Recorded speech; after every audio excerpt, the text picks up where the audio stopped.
lagi di channel Tia Sananda. Kali ini kita akan membahas materi kelas 12 yaitu relativitas. Di video kali ini kita akan membahas materi transformasi Galileo. Bagi yang belum subscribe channel Tia Sananda, silahkan di subscribe dulu dan aktifkan tombol lonceng agar mengetahui postingan-postingan Tia Sananda berikutnya. Di video kali ini kita akan membahas materi relativitas pada bagian transformasi Galileo. Sebelum membahas transformasi Galileo, kita akan membahas dulu tentang materi gerak.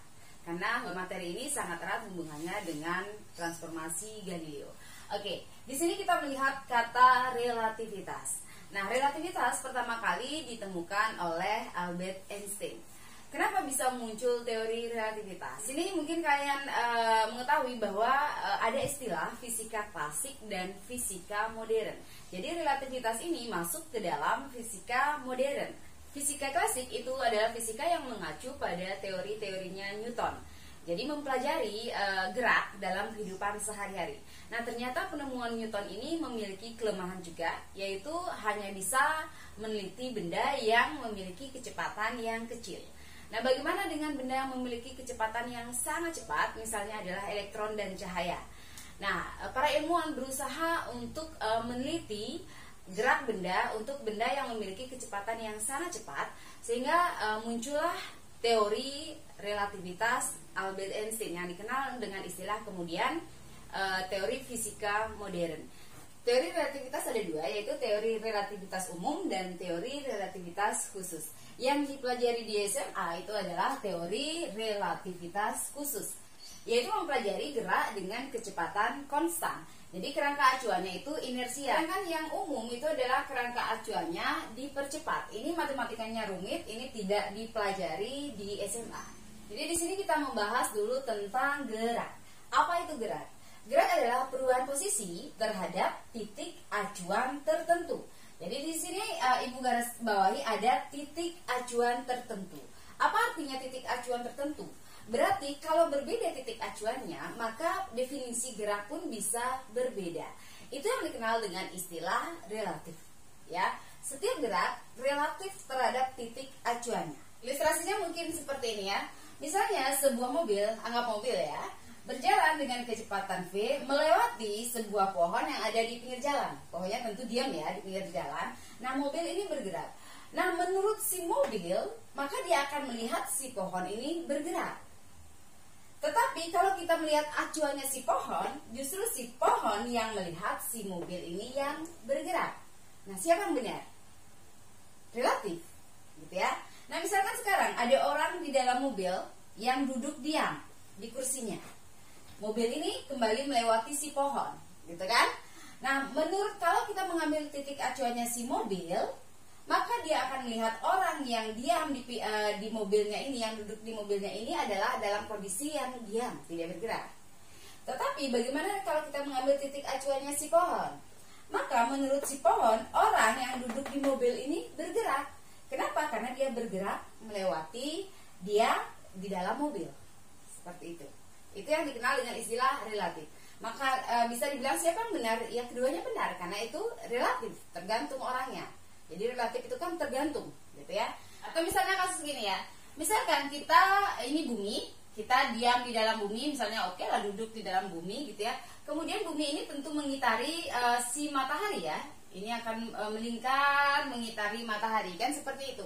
Nah, kalau kita mengambil titik acuan si bumi, menurut si bumi, kita yang berada di bumi ini, yang diam di bumi ini ya dianggap diam oleh bumi.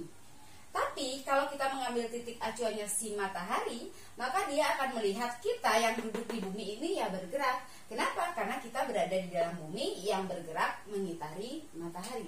Jadi gerak itu bersifat relatif. Jadi prinsip relativitas itu adalah hukum alam berlaku untuk semua pengamat yang bergerak dengan kecepatan konstan. Misalkan di dalam mobil, kembali ini ya, misalkan ini mobil, digantungkan sebuah bandul seperti ini. Ya, digantungkan sebuah bandul. Oke, bandul kan seperti ini ya. Mobil ini bergerak dengan kecepatan yang konstan. Konstan ya, V-nya sama dengan konstan. Nah, apa yang terjadi saat mobil ini bergerak dengan kecepatan konstan? Ternyata bandul ini tidak mengalami penyimpangan.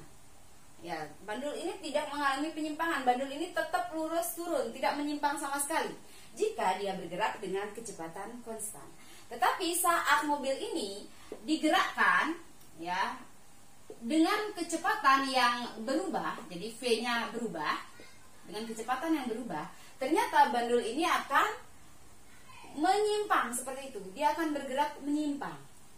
Gitu ya.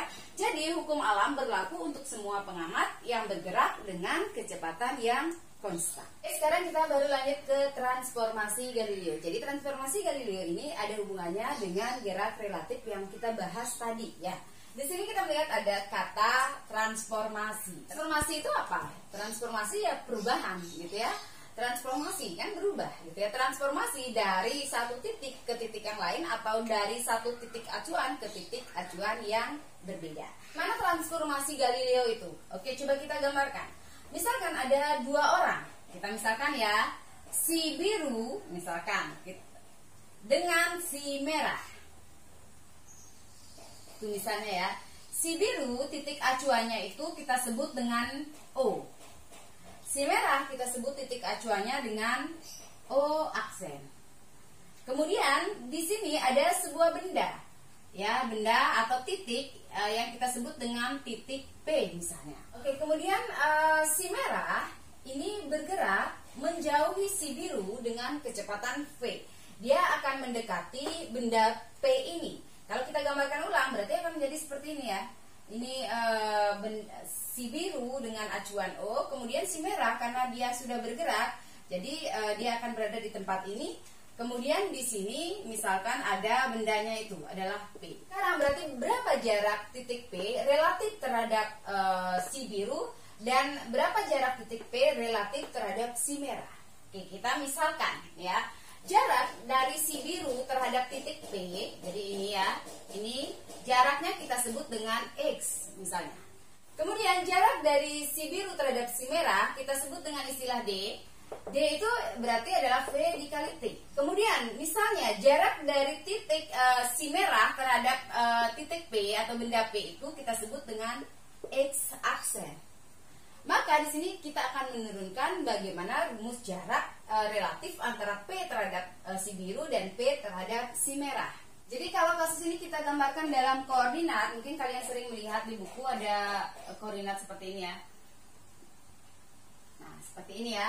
Berarti ini adalah posisi titik O, ini kita sebut dengan sumbu Y, kemudian ini Z, yang kesininya itu adalah X. Berarti di sini adalah posisi O aksen. Berarti koordinatnya kita sebut ini adalah Y aksen. Kemudian ini Z aksen, kemudian ini kita sebut dengan X aksen. Nah sekarang bagaimana jarak relatif antara titik P terhadap O dan relatif P terhadap O aksen? Kita cari. Kita cari sekarang posisi P terhadap titik O. Kita lihat. Posisi itu berarti adalah jarak. Posisi P, jarak P relatif terhadap titik O itu kita sebut tadi dengan istilah X. Ya, sehingga bisa kita tulis X sama dengan jelas ini adalah penjumlahan antara D ditambah dengan X aksen. Setuju ya? Sehingga bisa ditulis X sama dengan, boleh ibu tulis saja X aksen ditambah V dikali T. Karena V kali T itu adalah D. Kan gitu ya. Kemudian bagaimana dengan Y-nya? Karena benda ini tidak bergerak di sumbu Y, dia akan bergerak cuma pada sumbu X. Jadi dia berpindah dari satu titik ke titik yang lain pada sumbu X. Sehingga Y-nya itu akan sama nilainya dengan Y aksen. Begitu juga dengan Z. Z-nya juga akan sama dengan Z aksen. Karena dia tidak bergerak pada sumbu Z. Kemudian bagaimana dengan rumus kecepatannya? Kecepatan titik P relatif terhadap titik O. Kecepatan titik P terhadap titik O itu disebut dengan istilah Vx. Kemudian kecepatan titik P terhadap titik O aksen sering dikenal dengan istilah V aksen, Vx aksen. Sedangkan kecepatan benda yang bergerak itu disebut dengan V, gitu ya. Berarti Vx sama dengan, jadi Vx itu adalah kecepatan relatif antara P terhadap O, ya. Vx sama dengan berarti kecepatan benda bergerak ditambah kecepatan relatif antara P dengan O aksen. Kan seperti itu ya, sama dengan seperti ini. Berarti Vx bisa ditulis dengan Vx aksen ditambah dengan V. Jadi Vx ini adalah kecepatan titik P terhadap titik O. Vx aksen itu kecepatan titik P terhadap titik O aksen, sedangkan V ini ya kecepatan ini, kecepatan benda saat dia bergerak menjauhi. Berarti bagaimana rumus posisi P terhadap titik O aksen? Berarti yang ditanya itu adalah X aksennya, X aksen yang ditanya. Tinggal kita rubah di sini.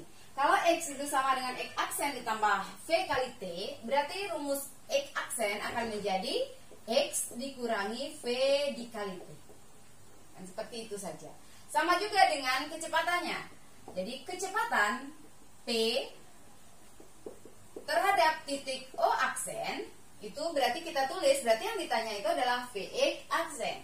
Berarti langsung kita tulis Vx aksen sama dengan Vx min V. Kalau yang di sini ya tetap sama ya, Y aksen sama dengan Y. Kemudian Z aksen sama dengan Z, atau dibalik juga sama saja. Nah, sebagai contoh soal, Bagas dan Widi berada pada posisi yang sama. Widi kemudian bergerak menjauhi Bagas dengan kecepatan 10 meter per sekon. Nah, setelah bergerak 5 sekon, Widi melihat Dendra berdiri sejauh 2 meter dari dirinya. Posisi Dendra menurut Bagas adalah, untuk menjawab soal ini kita mungkin harus menggambarkan, jadi tidak bisa membayangkan ya, jadi harus digambarkan dulu Bagas dan Widi. Misalnya ini yang biru ini adalah Bagas, kemudian yang merah ini adalah Widi. Misalnya seperti itu ya. Bagas dan Widi katanya berada di posisi yang sama. Widi kemudian bergerak menjauhi Bagas, berarti Widi ini bergerak, dia menjauhi Bagas dengan kecepatan katanya adalah 10 meter per sekon. Kalau dia bergerak berarti dia akan berpindah posisi kan? Sehingga bisa kita gambarkan ulang bahwa di sini Bagas, Widinya anggaplah dia sudah di sini, ini merah ya. Widi di sini. Seperti itu, dia bergerak tadi dengan kecepatan 10 meter per sekon. Kemudian setelah bergerak 5 sekon, berarti waktunya dia bergerak itu adalah 5 sekon. Katanya Widi melihat Dendra berdiri sejauh 2 meter dari dirinya. Berarti di mana Dendra? Dendra itu berarti ada di sini dia. Dendra, misalkan ibu yang hitam ini adalah Dendra, jarak dari Widi ke Dendra itu katanya adalah 2 meter, kan dari dirinya, gitu ya. Kemudian yang ditanya, posisi Dendra menurut Bagas. Berarti posisi Dendra menurut Bagas. Posisi Dendra menurut Bagas itu berarti adalah jarak antara Bagas terhadap Dendra. Tadi kita sebut dengan istilah X, kan? Sehingga yang ditanya itu adalah X-nya berapa. Ibu langsung di sini ya. Jadi ini kalau kita tulis ini diketahuinya berarti kalau gambarnya ini. Berarti bagaimana caranya mencari X? Berarti tinggal memakai rumus yang tadi.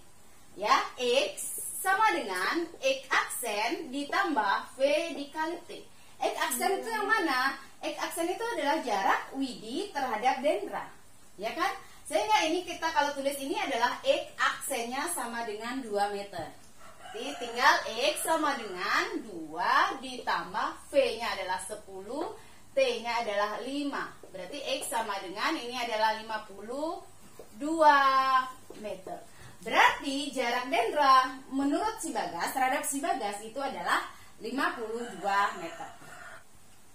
Contoh berikutnya, sebuah kereta api bergerak melintasi stasiun dengan kecepatan 36 km per jam.